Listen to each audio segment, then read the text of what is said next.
138 o'clock.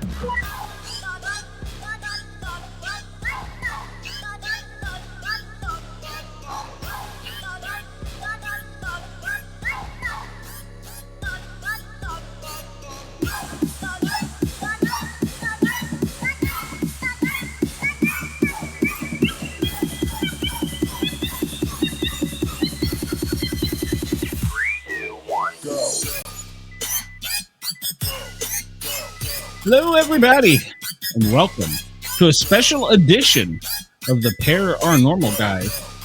We are pre-recorded, so there won't be a live chat, but please feel free to leave any comments you want. We are blessed to have, I would like to call her a friend. I hope that I could use that word. Miranda Maverick is here with us today. And of course, I'm always joined by the wonderful and beautiful Deana. Hi. So we have got her. She's just gotten from, she has just finished with a great fight. And so we're going to find out all the details from the fight. And she's got some info about pickles and an auction. And then, well, who knows? We'll just go from here. So let's welcome Miss Miranda. Hello there. Hello. You made it sound like Deana's the one that was fighting. I was like, what? Sometimes I fight different people, but not in the ring. Hello, though, everyone. If you watched the fights on February 17th, you probably saw me on the very first fight. I was pretty happy to be the first fight, actually, because I got to go back and eat pizza and ice cream all night and enjoy my family. That is nice. So, well, tell us about the fight. I know the last time we chatted, you had some problems after the fight. And so all that is fixed now. You're good. And you had a great fight. It looked like to me, it was unanimous. Of course, like I told you earlier, I don't know all the technical moves and stuff. And I was like, oh, ow, oh. I finally saw it. I had a couple of poor moments in the fight where Andrea suplexed me in the first round after I had taken her. Well, after she had taken me down, I tried to take her down, but made a mistake. She ended up suplexing me, got right back up, and still won that round 2 out of 3 of the judges' scorecards. And then she caught me with a backhand in the third round. And other than that, I pretty much dominated the whole fight with striking primarily, but also took her down a couple times, controlled top position. So it was a really good fight for me. I showed a lot of improvement in my striking that most people had not seen, especially against a girl who has a huge kickboxing and boxing background. And of course, a lot of experience within the UFC too. I think it's funny that every time I fight, people like crapping on the other girl, you know, they'll be like, oh, she was the worst, she needs cut. And I'm like, Andrea was top 10 for like 5 years. What are you people talking about? And all of her losses have now came from ranked opponents. Like, it's not like she had losses against scrubs, you know, and she'll still win and be a solid gatekeeper for the division if she wanted to be, you know. So people who are hating on her, I always feel bad for my opponents after the fact, you know. It's like, you people are so mean. Like, a lot of casuals out there, they're just like, oh, she sucks. And I'm like, can't I just be good? Like, I made her look bad because I was on point that day. And, you know, she came back and was like, well, I was sick a little bit or whatever. And it's like, yeah, she had a bad night. We all had bad nights in there. And it sucks for us all, but the fans that get on there, and mine are very supportive this time, of course, but I know when I lose, it just, the tables get turned, you know, and social media can be very hateful. So from that aspect, I like to say kudos to Andrea. You know, she got in there, she fought, she's been one of the best, she's been an inspiration for years, and I hope to be the next inspiration for years, you know, and keep working my way up the ladder. After the fight, I got ranked number 14, so looking for another ranked opponent. I wish it could be a May in St. Louis, Missouri, because that would be my hometown state. I've been told the cards are already booked, but I'm going to keep my weight low and be ready for any short notices, like always. And I think between the time we talked last, I also had that fight in July that I won via submission, like a couple weeks after we talked. Mm-hmm. I remember. Absolutely, yeah. And then you were so busy we couldn't manage to hook up. So. Well, you're always busy, but we got this one to work. Yeah, absolutely.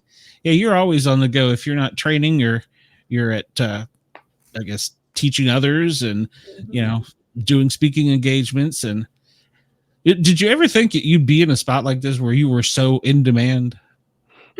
No, I always thought when I was growing up, I was not one of those kids. I joke about it because I was not one of those kids that was like, I want to be a professional athlete. Like, I never had any of the crazy dreams like a lot of kids did. I was very practical. I still am a practical person, but I was like, I'm going to be dressed in business suits my entire life. I'm going to go get a good education and I'm going to be a lawyer or a high level accountant. That was always like my thinking, right?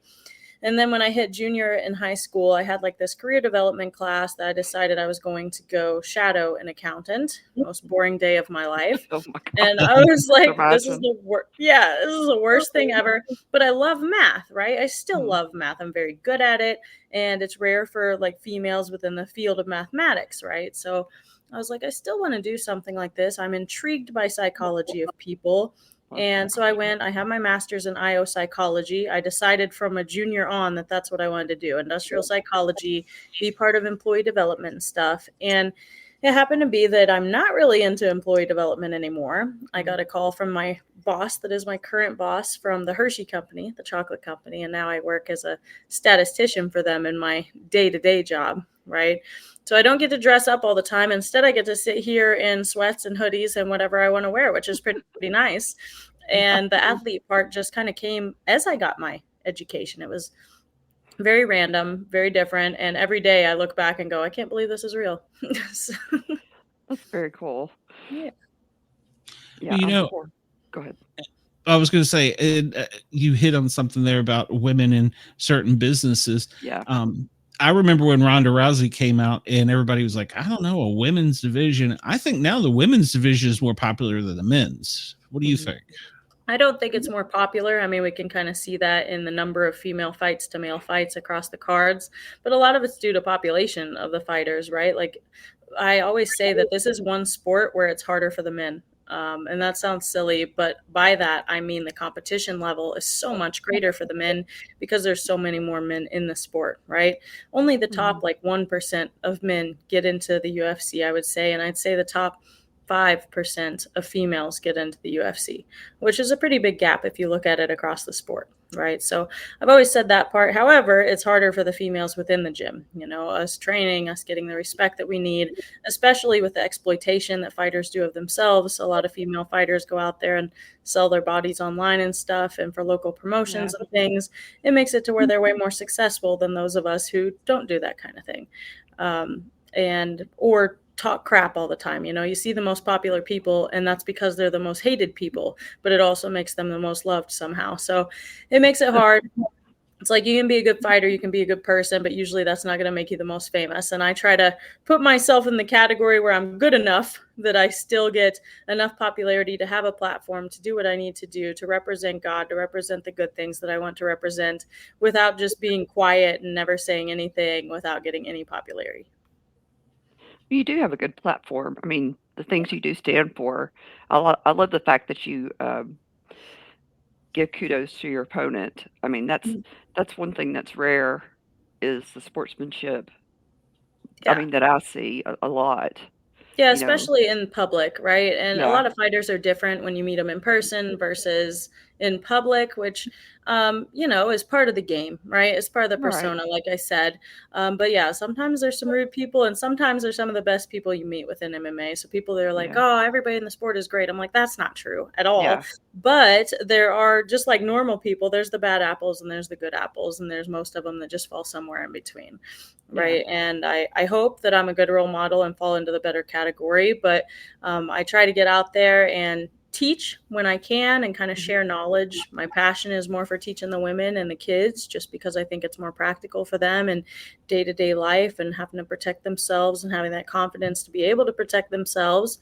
But that and supporting human trafficking survivors and things like that have kind of been my passions. There's so many causes out there to support, right? And I try to just pick one or two that I'm going to heavily focus on so that it's not all the time me posting about these things. I have people reach out to me and they're like, can you post about this person? They have cancer. Can you post about this? They have this, they have this.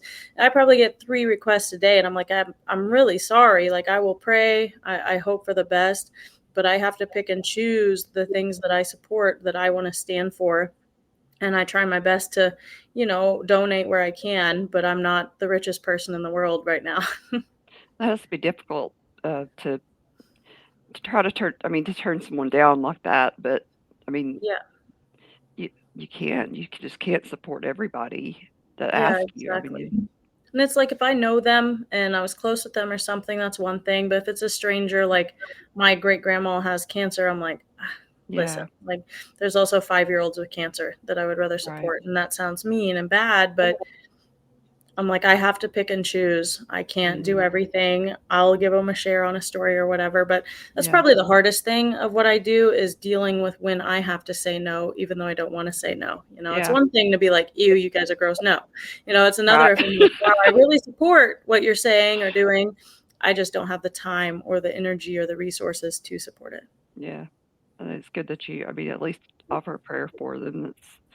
Yeah. That's the best you can do. You know. Do what I can. Yeah. And Yeah, of course, sometimes I'll get different responses. Some are like, thank you so much. And others are like, yeah. you're a B word. Bye. Right, And I'm right. like, Yeah, they just want your money, or And well, sometimes they just want your money, but you never can yeah. tell with people, and there's Right. so And that's the many. problem too. There's so many scams out there. Yeah, I'm like, half of these probably are just scams to try to get right. me to send money. So, Yeah, exactly. It's hard to trust people Mhm. anymore. speaking of social media, they got a little harsh to you a little while back, didn't they? Man, it was rough when I lost to Jasmine Jasudavicius. It was bad. I had like tons of suicide call outs. Like they're like, you should just go Oh, kill yourself.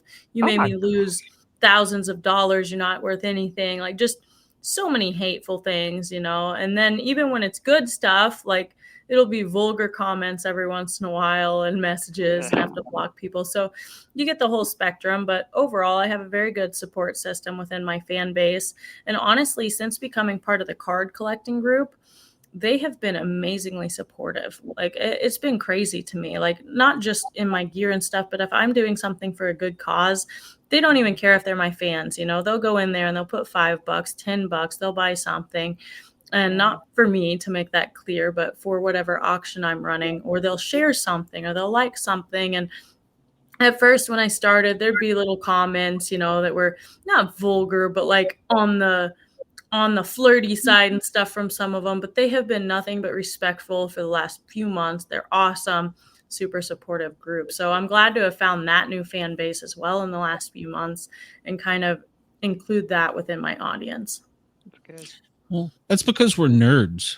Yeah, A lot. It's true. A lot of the people that collect cards also are into the comic books, so we're nerds.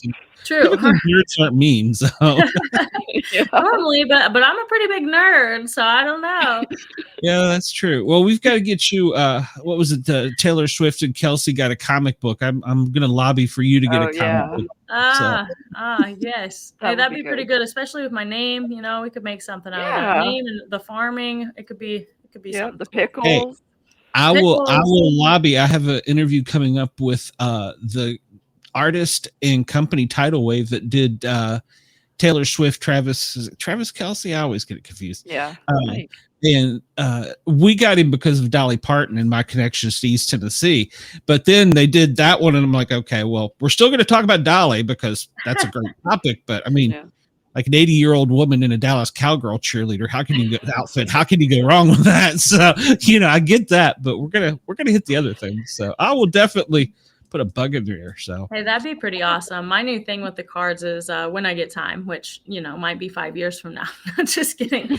I'm going to start doing one-of-one sketches of fighters, like different fighters that people want, and start selling those as well. So be drawing the cards myself and doing it. So that's going to be pretty cool within the card community. yeah. I've seen some of your artwork. It's amazing. Thank you.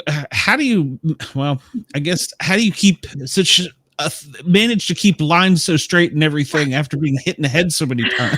My lines are never straight. I'm not very good at the straight lines. They're always the curved lines, I'm just very good as long as I have a picture in front of me. I'm not very creative when it comes to like tell me to draw a picture of someone from memory. It's not going to happen. Like, no way. But if I have a picture in front of me, I don't know. I think it's just the attention to detail and, of course, like God-given talent because I don't really have any other excuse. I'm always like, anybody could do this. They just have to pay attention and sit down and really try. And my dad's like, no, that's not how it works. And I'm like, it is a talent. It is a talent. So yeah. hey, maybe you can go draw comic books too. So you never know. Yeah, you never know. I could. It's just like, what do I have a passion for and what do I get paid enough to do it for? Like, I have kids' books that I've written. I just haven't illustrated them yet, and I would love to get them published. But I'd also like to illustrate, like be the illustrator. So that's kind of on the back burner too. Now the AI is coming out. I'm almost like, I gotta beat them to it. Like, I gotta hurry up with this. But I'm hoping to make kind of like, have you seen the Braves kids' books?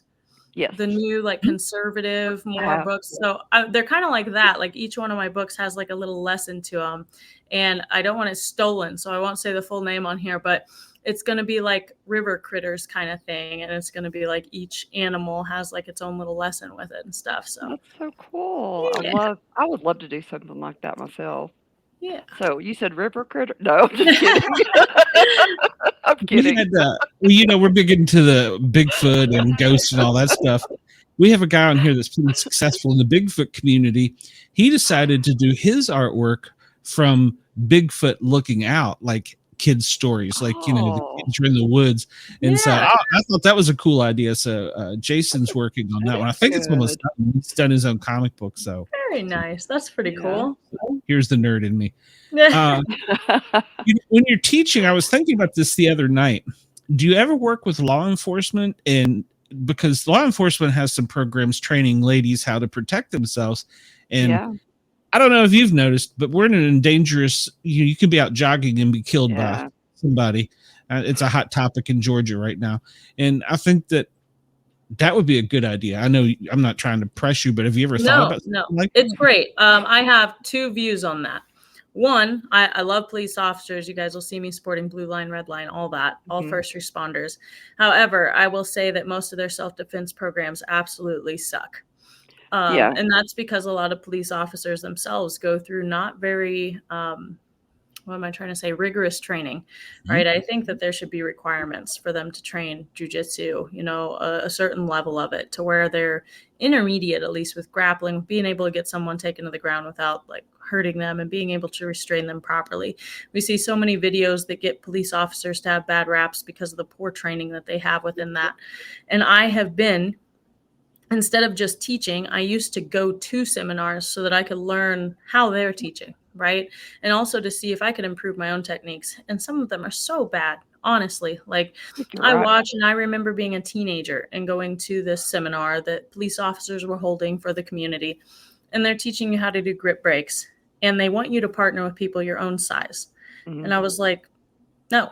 I'm going to partner with someone that's bigger than me, like a guy that would actually scare me, because I don't care if Deana comes and grabs me. I'm probably not going to be scared of it, right? But if you came and grabbed me or another guy came and grabbed me, I'd probably be a little bit more worried about it, right? Right. And I watched them do the grip break, and I was like, I can't get out. I'm raising my hand. I'm like, help. And they're like, well, do this. And I'm like trying. And I'm like, no, if he's holding on very tight, I can't get out of it. And since then, I have actually done 2 seminars where I've taught police officers, and it's been police officer and firefighter specific. I've taught 2 at the Marines and the Navy School in Virginia. So I've done that. The problem is in most states, and that was because I had internal connections, right? The problem is in most states, you have to go through a curriculum study. You have to get all your curriculum approved. If you teach anything that you didn't list inside your book or even a detail or whatever, then you get in trouble. And I'm like, this is really sad because it makes it to where a lot of legitimate instructors and stuff have to go through a year-long process and basically pay to give them free learning, right? And I'm like, I have zero desire to do that when I'm trying to make money and have other hustles going on, when I really just want to share my knowledge to people and get it out there. So usually it ends up being more of a community-wide thing. And I say, please, first responders, come learn this. It's very applicable to what you do. And then there's the problem of the egos where it's like, we don't need to learn anything from you. You're a girl. And I'm like, actually, I'm a girl. Therefore, I can tell you exactly what works and doesn't work because you're a grown man and you'll try to do it to me. And I'm going to get away from you every time, 10 out of 10. And sometimes they'll come in and do it. And I've had people be like, this is incredible. Like, this is amazing that you're able to teach this. Like, how are you able to teach this at such a young age? And I'm like, well, I go to 20 different gyms. I learn all these things, and I go with my dad and my brother, who are very large, very strong men, and I see what works and what doesn't work. And I learn this stuff properly instead of just going, Deana, come grab my wrist. Let me get out of the grip. Like, it just isn't realistic, right? There's no sense in doing that. Have a big, strong guy, like, grab a hold of you. And I tell my women when I do self-defense classes with them, if you don't have bruises on your wrist by the time we leave this class, I know you didn't try, you know? And they're like, well, we don't want bruise. And I'm like, then don't be in this class. If you don't want choke today, don't be in this class. If you don't want your shirt maybe ripped a little bit, get a different shirt or don't be in this class. And I always tell them that before they come, that I'm like, this is going to be realistic. If you have traumas in the past, please let me know. But I'm going to speak realistically, unless there's kids around, of course, and then I'll kind of tone it down. But to the women, I'm like, listen, my goal is to make it to where none of you get sexually assaulted. If there's 2-3 people around, that's a different story. If it's one-on-one, you should be able to escape 90% of the time. That's awesome. As a woman, I would prefer that. I would prefer to have it be realistic, even if even though I've had traumas. Yeah, I would prefer that, because having been in that situation, I won't say those situations because there was only one. I'm so sorry, guys. I have somebody knocking on the door. I'll be right back. Okay. Okay. I don't need anything. Thank you. She got her Chinese delivered. Oh yeah. Sorry, keep going. It's just the housekeepers. I had to tell them I didn't need anything. Having been in that situation one time and luckily gotten out, but if he hadn't wanted me to, I would not have been able to. I mean, if he hadn't, I won't go into it, but I wouldn't have been able to have gotten away if circumstances hadn't allowed it. Can't speak, but I would much rather it be realistic, because you can't overpower a man, even if he's smaller in stature than you or whatever, because they're stronger naturally. It's just, I mean, yeah. And I tell people that a lot. I actually have women argue that sometimes with me. I know. And I'm like, I'm the least person you need to argue with. I've been through it all. I literally fight other men my same size and smaller. I'm like, sure, I'm ranked number 14 in the world now, let's say. The average amateur male who fights but has only been training, let's say, 2 years, if he can't beat me, then he sucks. And I know that sounds terrible, but they're so much stronger. They're so much faster. There's just not a fair comparison there. And that can get you in all kinds of the topics of talking about, like, the transgenders in sports and all that. But it goes down to the assault stuff, where it's like, against an average man, an average woman doesn't stand a chance. Not a chance. They don't. And I'm like, yes, I stand a chance. Against the average man, I think I could dismantle them in about 30 seconds, right? Like, no question. However, if they've trained a year, 2 years, I don't know. I really don't know, especially if they catch me off guard. If a guy just hits me that has zero training whatsoever and I don't see it coming, I'm probably going to go down. Like, that's just the facts of it, right? Like, our heads are no more. Deana's going to have just a chance of getting knocked out as I am. It's not like my head gets trained into no concussion. Mine will probably be exactly. That's why I tell people, it's like, you've got to be aware first. That's the first step of self-defense, right? Use anything as a weapon as a female. I'm a huge proponent of concealed carry, huge. And I'm like, sure, if you don't agree with it, cool. But I carry, and you should carry too, is how I tell them. Because if 2 guys are coming after me, there's no way I'm fighting them off. This isn't freaking Kill Bill, right? Right. And that's always the comparison I use. I'm like, that is so fake, it's unrealistic and nonsense. I'm not going to be able to fight off 2 people, even if they're unskilled, right?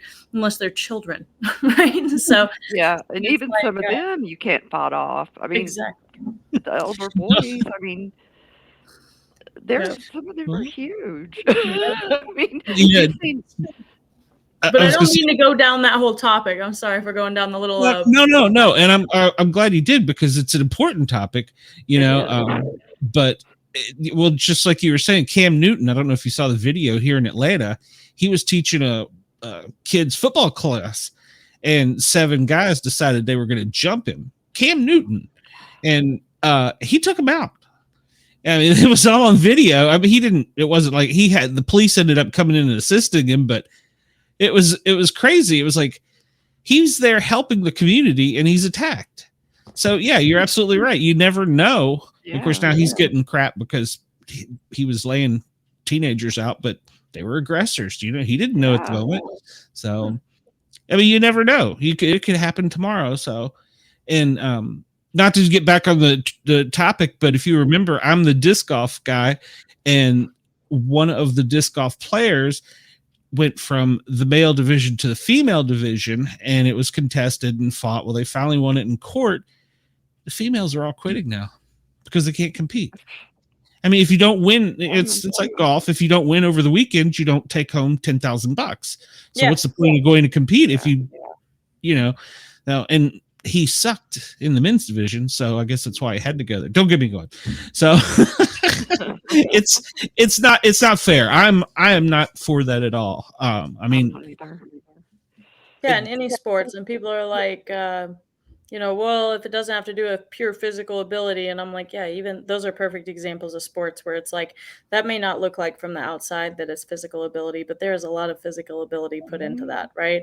And mental abilities too are so different from genders. Yeah. And women don't like me saying that. I'd say they complain the most about it because they're like, you saying we're dumber? Are you saying this? And I'm like, we have different talents. Just like I said about math in the beginning, most men are better at math than women. It's facts. True.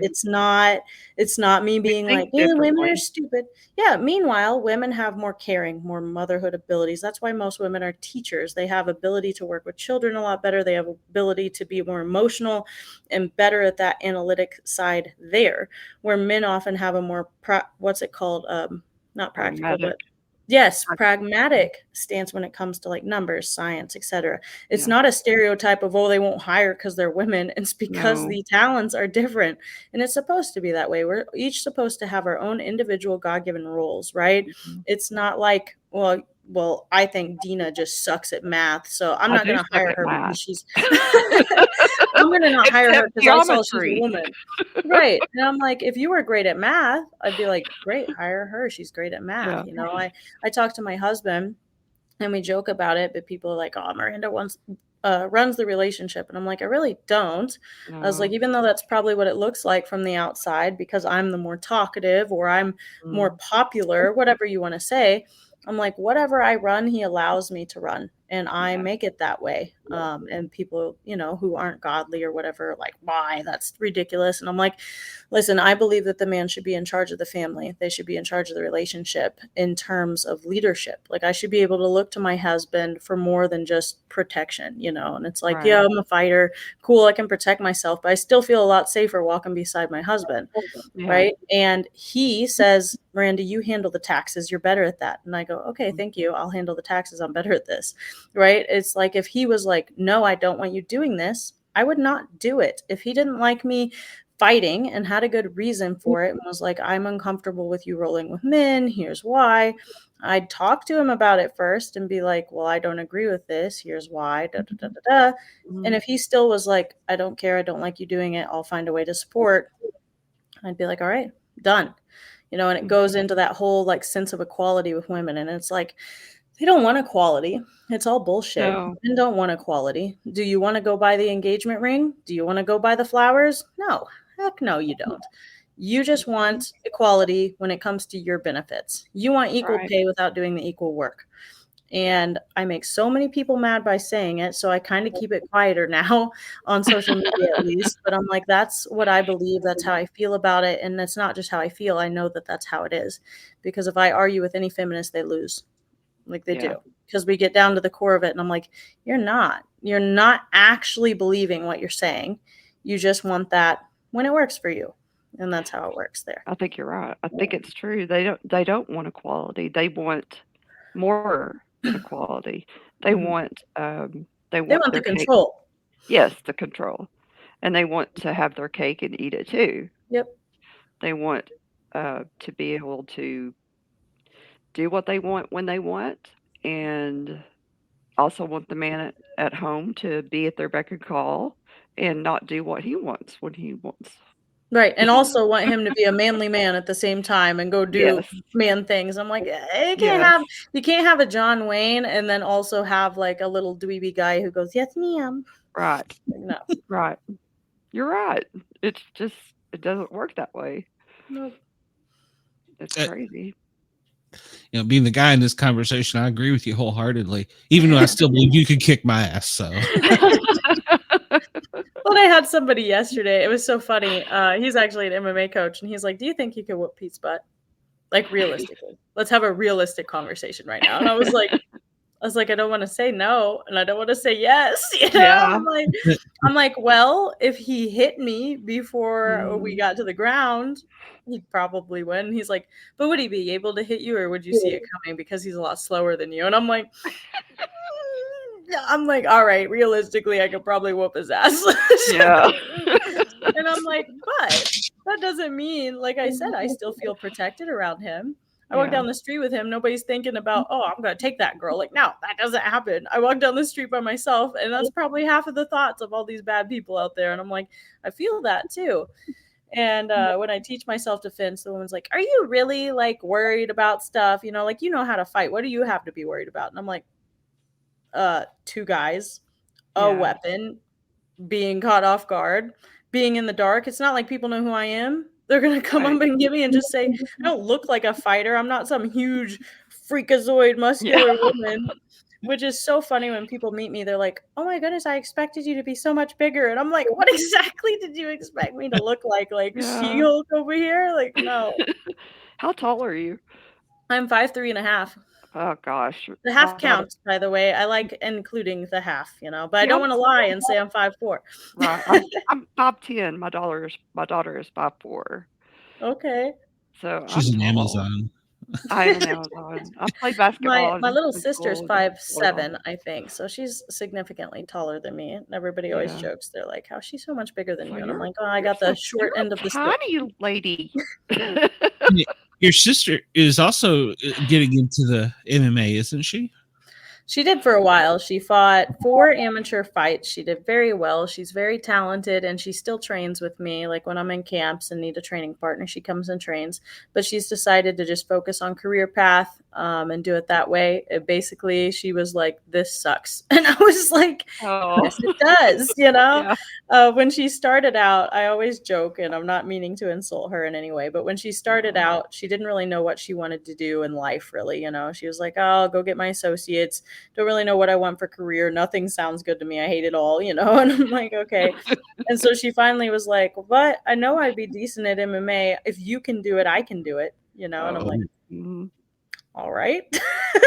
Come on. And so she moved out to Denver with me, trained with me, did an amazing job, went 3-1 as an amateur. And her loss, she would have won if she was at her local town, but we were in the other girls, and it was pro rules. So she got like elbows and knees for the first time, and it was just a bit much for her. And she went up a weight class when she shouldn't have. But either way, still would have won if it was in her hometown. Did a good job. And she was like, I hate this diet thing. I don't get to have, you know, she told me she didn't know if she wanted to do it. And I was like, well, before we decide, I want you to literally make a list and write out the reasons why not and why yes, you know, like make a pros cons. And she came to me and she had so many cons, and I was laughing about it, you know. And she's like, 1, I have to be poor for so long before I can make money at this. And I'm like, deal, done, for sure. Like, not even a question. That's absolutely right.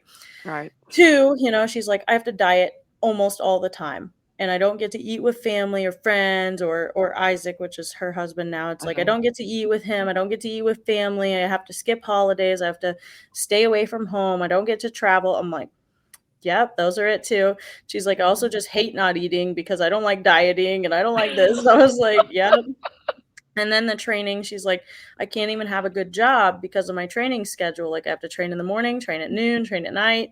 To be good, I have to train all these times, and I'd have to work like someplace I don't want to work to make any money, you know, like bartending or waitressing just at night or something like that. And I was like, yep, I agree there too. So she just stopped fighting. She's focusing on a career. She's working at I think it's like a surgical facility, like as the front secretary. Like, she runs the office. She's the office manager. So it's worked out really good for her. And her husband works in the back as a surgical assistant, and he's working his way through medical school to become a surgeon. Nice. So, yeah, so it's working out pretty well for them both, and I'm happy for her, and I'm glad she figured it out before she was 5 years into it, you know? Yeah. I remember one of the first things you said to me and Brenda was everybody needs to be punched in the face at least once. And that stuck with me because you're right. And, I was beat up as a kid, because I was a nerd in school and I got picked on. So I agree. But if you were going into it, I think that would be different. And I would be like, no. Even as a paramedic, I tried to avoid it, so if I could talk my way out of it, I did. So. Oh, for sure. And by that, I don't even mean fighting. If you want to come into a gym in a controlled environment and have somebody put a glove on, go for it. Yeah. But I always say that, and so that Deana can hear it too, if she doesn't remember. The reason I say that is everybody should get punched in the face once, and everybody should punch someone in the face once. Yeah. And the first one is to understand how not scary you are. Like if you punch someone else in the face, you're really not that strong. You're really not going to just knock somebody out by hitting them in the face. Yeah, right. True. And you have so many guys, especially, that are like, oh, I can whoop his butt and I can fight good. I've hit so-and-so and I've been in all these street fights. And I'm like, cool. Hit somebody in the face. Oh, it didn't do anything. It just hurt your hand. Cool. And maybe they have a bruise or black eye or maybe even a cut. Right. But it's not like they're laying there on the ground passed out like the movies show. And then to get punched in the face, you aren't a piece of glass. You really aren't. You're going to be fine. It hurts, sure, but it doesn't hurt that bad. And adrenaline takes over a lot, especially when you're in a fight of some sort. And that's where the women come in and they're like, oh, I could never get hit in the face. And I'm like, it's not that bad. It's really not. And I've had a lady that's like, I kind of want to get hit once, but I don't want to get hit. I was like, I'll be the one to hit you if you want me to. I was like, I'll be very controlled. Let me put boxing gloves on and it won't even be in the face. Let's start like stomach or something like that. And she was in my women's class and just wanted to know, hit her in the stomach. And she's like, oh, that wasn't even hard. And I was like, oh, that was 50%. And she's like, harder, we play this game. And she's like, I really was surprised by how okay I was afterwards. And I'm like, yeah, you're not a Barbie doll. You're not a piece of glass. Like, you're going to be okay. Now use that confidence to go and make yourself better within this. Yeah. So I always say that for the confidence reasons and for ego reasons, you should always get punched in the face once and punch someone in the face once. I've been hit in the face with a basketball. That probably hurt worse than most people's fists. Yeah, I'd say it probably did. I mean, because it hit me smack in the nose. What's your diameter? I've been hit. Yeah, it was a big. The diameter of it was probably worse than a fist, and elbowed in the chin and the face. There you go. Then you're good. I mean, once you have kids, you've pretty much been punched in the face anyway. I'm sure they hit you. That's true. She has punched me in the face.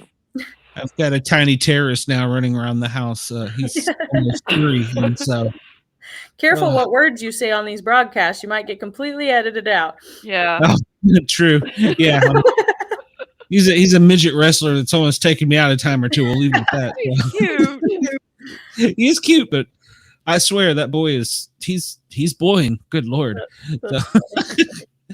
Well, yeah, speaking of kids, have you ever thought about that? I mean, you got a great career going, and I predict you to be like the next Ronda Rousey. So, but at some point, you're going to want to settle down, I'm sure, and not only just make your pickles, have a family. And Yep. Well, and that's it's funny you mentioned the pickles. I've always said that I want something outside of fighting. That's why I have my education. That's why I'm working for Hershey still. And that's why I started the pickle business, start a family business that I can have after fighting, even if it makes a meager living. I'm hoping it takes off to where it's not just meager, but if it makes enough to make a family a living, then I'm very happy with that. Even if I pass it on to my brother and his wife or I keep it and work it. I don't know yet. Yeah. But I hope that it becomes something that is there for after I fight. And my fighting career won't be too much longer, I hope. And even if I have kids, maybe I'll come back. It all just kind of depends on where my other ventures in life are at. And also like how much money I'm making with fighting. Like, is it going to be worth it for me to leave my family, pursue fighting a little bit more? And by leave my family, maybe they could be in an Airbnb where I'm training or something. But overall, my mind is going to be away from family and focused on fighting when I do that. Like, that's just how it works. It's very dialed in. But I'm thinking actually within the next 3 years. You guys are the first kind of to hear this, but it'll be fairly soon. I don't want to be too old when I start to have kids. I don't want there to be any risk. There's already some things in family histories and stuff that make me a little weary. And I'm like, I want to make sure that I'm at my prime when I have children. Hopefully, God willing, that I have children. and be able to have kids, and possibly I'll come back to the sport, possibly I won't. So no promises there either way. But yes, I want kids. I am huge about having kiddos. I love children to begin with. I always have. Everybody jokes, there's a few babies around my gym and they're like, Miranda, don't you be getting baby fever, because I'm always the one that watches them, that holds them while the parents are training if I'm not. And I'm like, listen, I've had baby fever since I was 8 years old. I love Yeah. like I've been babysitting, and I think it came from me helping like basically raise my siblings, right? Like I mothered them a lot when I was young, and I'm like, I love kids, and Me I'm like, I too. definitely feel like I'll be a good mother, but I know most people feel like that, so I hope I I think you am. will be. Well, thank you. I hope I am.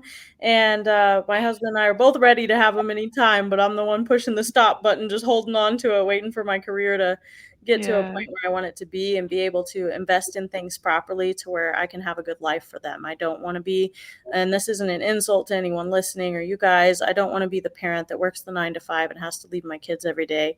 I want to have something that keeps me at home, even if it's remote work. That's the worst case scenario. Yeah. And best case scenario is I have my businesses going, hopefully commercial property with a business on it. I won't say what yet, even though you guys would be, you know what? I will say what. Just nobody, you can't really steal this one. I hope everybody makes them. But I'm hoping to make a prepper store somewhere near the Oh, that Lake of would the be Ozarks. awesome. So I'm hoping to buy a Ooh. commercial piece of property, have a big building on it that I build from scratch so that it makes the property worth more, and build a prepper store. Like have everything from vacuum sealers to eventually like kind of cross working with Lincoln generators or something.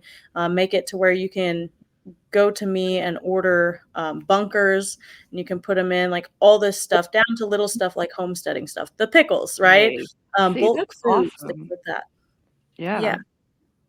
So Yeah, hoping to do that, have the pickles on the side to make a little bit of a living and not have to worry about fighting anymore or Hershey. Yeah. You could put like your little pickle station in the back, or your Exactly. pickle processing thing in the back in case you grow Yeah, a little bit bigger, exactly. and do that and sell them out of there. And you That's the can, plan. yeah, maybe rent, if there's the river nearby or something, rent kayaks or Maybe. things out of there. Yeah. That'd be kind of cool. I like that Yeah. idea. it's funny you said that. I was talking to my wife that I was going to be interviewing you, and we've talked about the pickles, obviously. And she says, "I wonder if she's a homesteader or a prepper." Yeah. I mean, Yeah. that was actually what she asked me. I'm like, I So don't know. It's funny. never come up. So that's how the pickles got started, right? Is my family, since I've been a little kid, has homesteaded pretty much all of our food. Mhm. When I was young, especially, now obviously we still went to the grocery store, did all that. We weren't like Yeah. Amishmen out there or anything, Right. but we vacuum sealed and we canned, and we milked cows, we had our own Mhm. chickens, we had our own eggs, we had our own chicken, we had our own beef, we had our own everything, and we'd vacuum seal, freeze stuff, bulk. We'd keep big buckets of bulk Awesome. spices, like do all that. It's kind of went away as we've gotten older, but I still like canned stuff. And Mhm. so the pickling is something that every year or two I try to restock everyone, right? Like with the salsa, with pickles, with beans, like whatever it is my family eats specifically is obviously what I like to can. And this time around, I was canning before Christmas as like I canned for you guys. I'm bringing some home. Ah. And I took a video of it like on Instagram, and I was like, doing some wifey stuff, and like Yeah. that posted, and people were like, oh my goodness, could we buy a jar? Could we buy a jar? And I was like, I don't know if I want to make pickles for all these people. I don't know if I have time. And I was like, but something in me was like, this is an opportunity. Yeah. And it's so funny. The irony is that my dad, a couple years back, was like, I feel like there's only 2 brands of pickles out there that are super popular. I know there's more, but there's so many That's true. opportunities for doing things. You could start a pickle business. You could do this.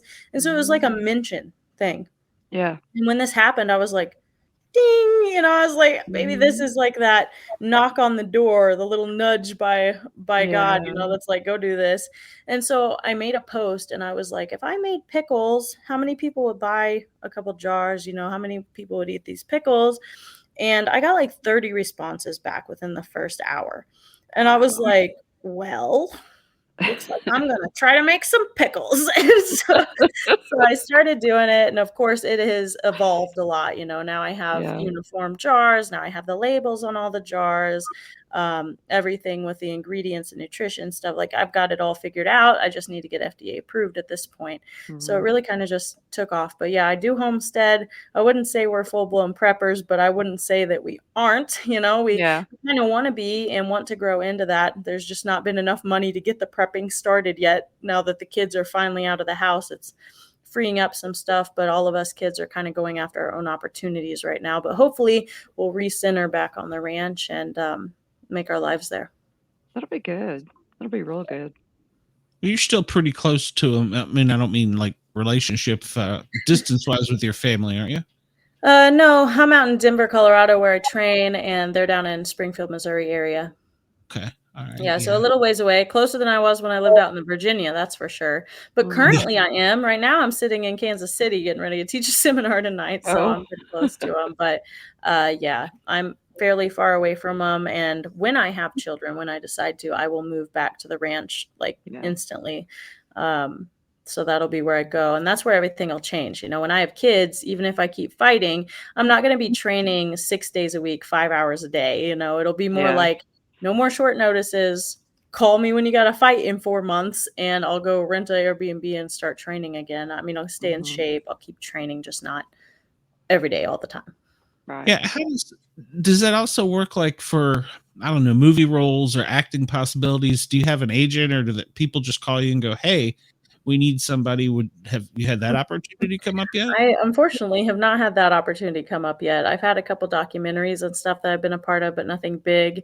I do have a manager, and hopefully those opportunities will come around eventually. It's kind of like I said at the beginning, if you're not loved or hated in some way, and don't have that persona going for you, it doesn't seem like you get those opportunities. But if I ever get them, I'm definitely going to jump on them. Sure. Even all the way, people are like, what about the pro wrestling now? And I'm like, we'll see. So many opportunities, so many options. And it's like, what do I want to do is really just where I need to focus. I've got so many opportunities. Right. I just need to pick a couple that I want to focus on. And right now it's the ones that keep me close to family and invest for my family, not just, myself. I never want to live in Hollywood or anything like that, so that's too much bull going on there. I wouldn't even worry about that. If it's enough money for an opportunity or two, I'd take it. Well, but maybe, if it came down to like, this is your career, nah. Yeah, maybe a movie or two or something, but I wouldn't live out there. No way. You're already a part of the Disney Marvel family, so I think we talk before get you into one of the Marvel movies. Don't throw me into that category. No. Well, not the geeky comic book side. Right. Yeah. When you're sitting at home, when just you and a little bit later in life, you and the kids and your husband watching TV, what sport are you watching, and what's your junk food? Sport would only be UFC. I don't really watch any other sports. And junk food, I love ice cream and I love cookies. In fact, I have one little piece of cookie left from home now that my stepmom made me. She's like, do you want anything? And I was like, cookies. And that was me when I had my fight. And it's so funny because I have, hundreds of cravings before my fight because I'm starving to death. And I've been deprived of all sugar and processed foods for a month. And so they're like, what do you want to eat? And I'm like, I go down the list of all these things I want to eat, and I got there and I was so sugared out, like I have been done, like after 2 meals I was like, I'll never eat food again, I'm gonna die. And it's because my stomach shrinks, so like even eating one piece of pizza I'm like, I don't know what's going on. And so when I got there, she's like, I made cookies, I made this, I made that, and I was like, oh, I don't even want to look at them, like, oh my gosh.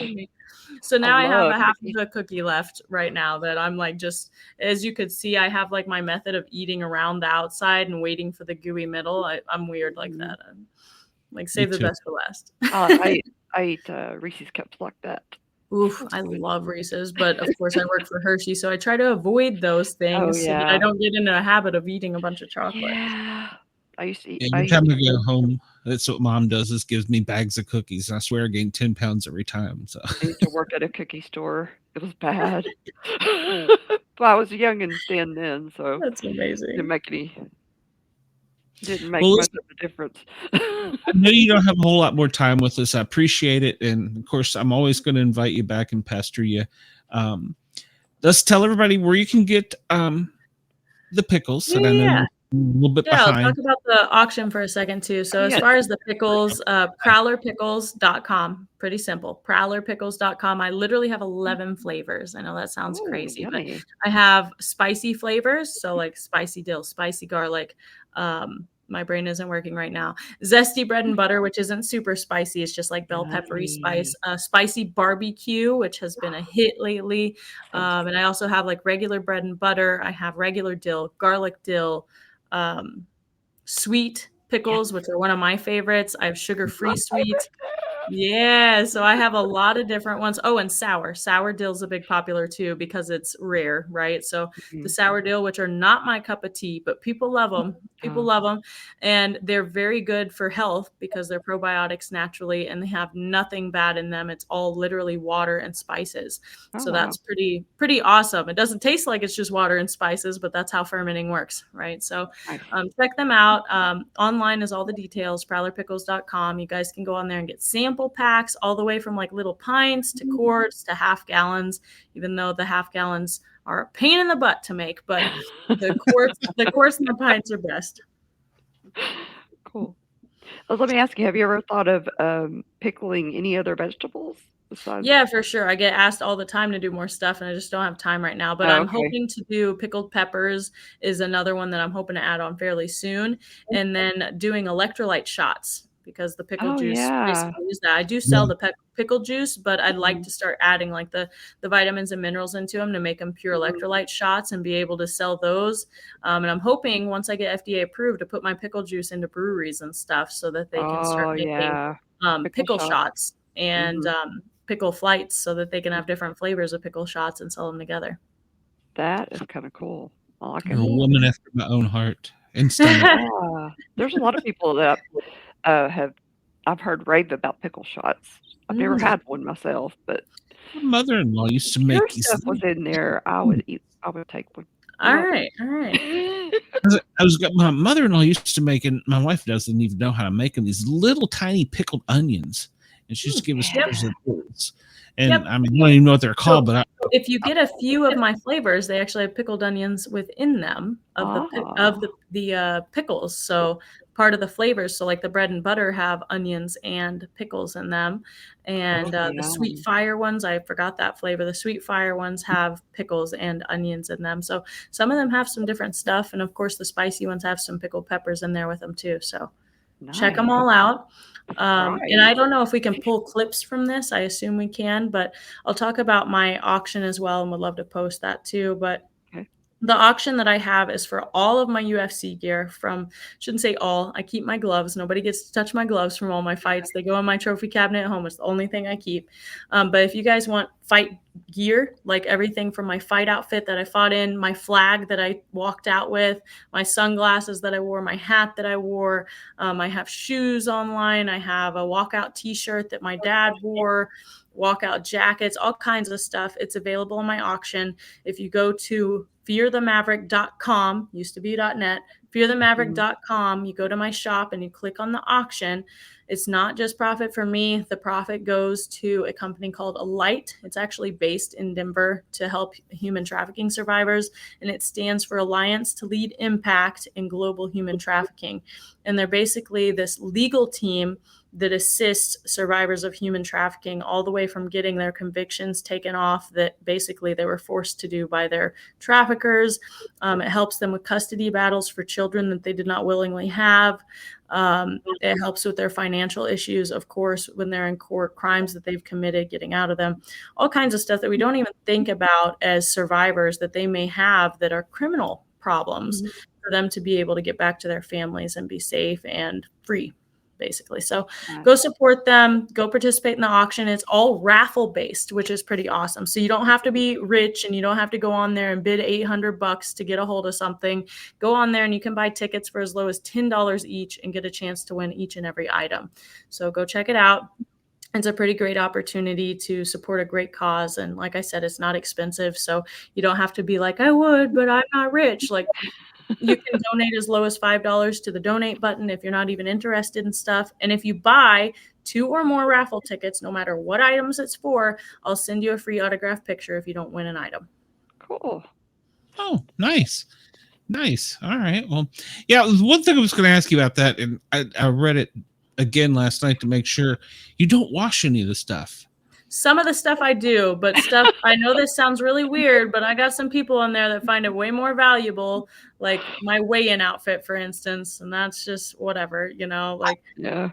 I know. And my fight outfit, I don't, because it keeps the blood and stuff on it, so that one makes sense. I never wash my fight outfit. It kind of just stays shadow boxed the way it is. But most of the stuff I do, but some of the stuff is unwashed because it usually sells for more. And I'm like, whether it's creeps or whether it's just fans, like if it helps a good cause, so you just need laundry detergent anyway. Yeah, exactly. Yeah, I just thought it was a little weird. And I was like, excuse me. I was like, well, I guess there's a market for it. So if somebody wins it and they want it washed, I'll wash it. But you know, they don't get your underwear.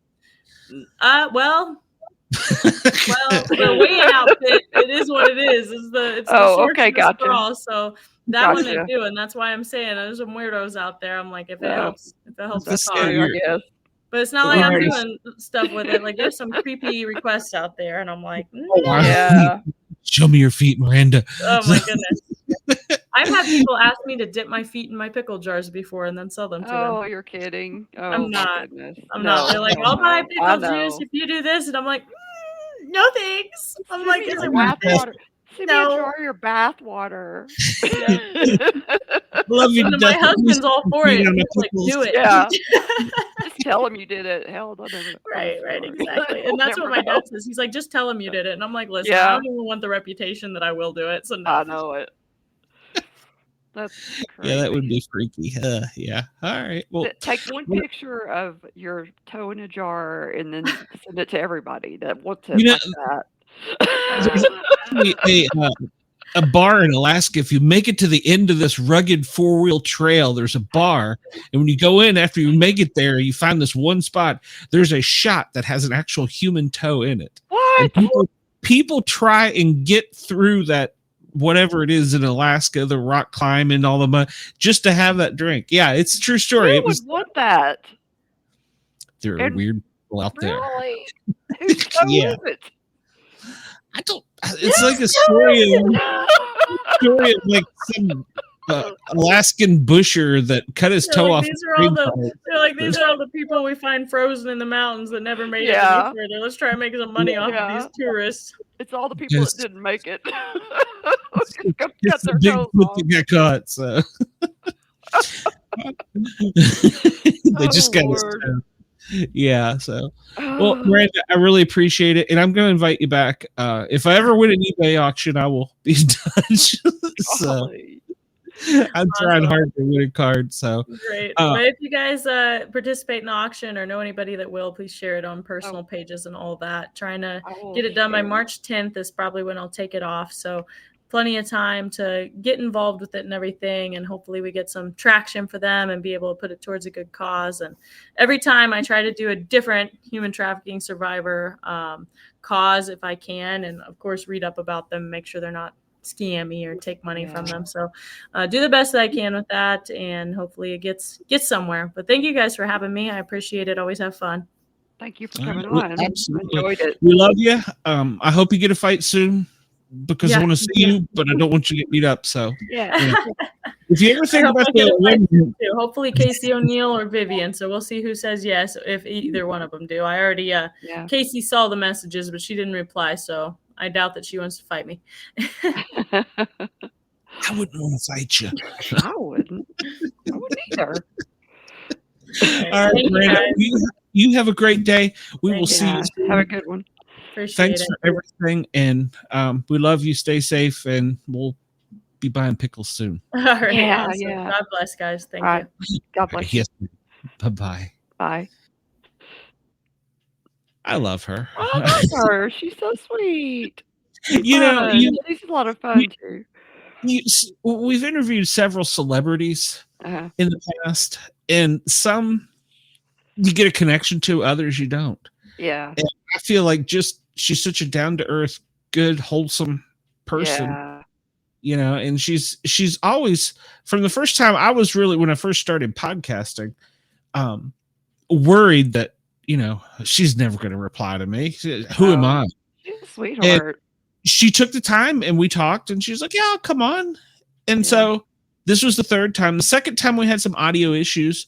So we got a little bit, but it was right after a fight. She was in her car. It was a long, complicated story, but I told her I would make time for her. So that's why this is a special pre-recorded edition. So, and we are almost out of time for a special pre-recorded edition because I have to keep it within a certain time frame so that we can get it on the air. And I definitely want to get this one out. So it's an hour. With that said, you can find us Wednesday night normally on the Para OR Normal Guyz, and we will catch you all soon. Thanks for watching. Goodbye. Ta-ta for now, as Tigger says. That's funny. My favorite Disney movie. I used to sing Tigger with Katie all the time. And she would bounce on the bed.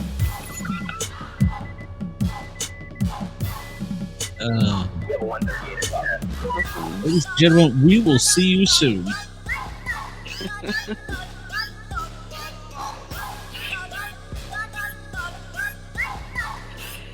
Oh, she's going to be 25.